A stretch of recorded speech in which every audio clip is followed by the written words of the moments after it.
change that. We've got to be the living church, alive for Christ, not the judge of the world. And so that is who we are supposed to be. What's happening right now is the enemy has been pushing on the door to get in and get at Christians for a long time.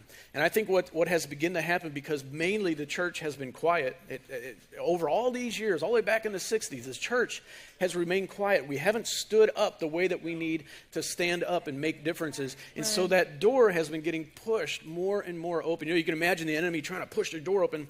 And as we kind of stand there, but more and more people just kind of step back, and they're letting that door open into the Christian world, and the enemy is beginning to flood in.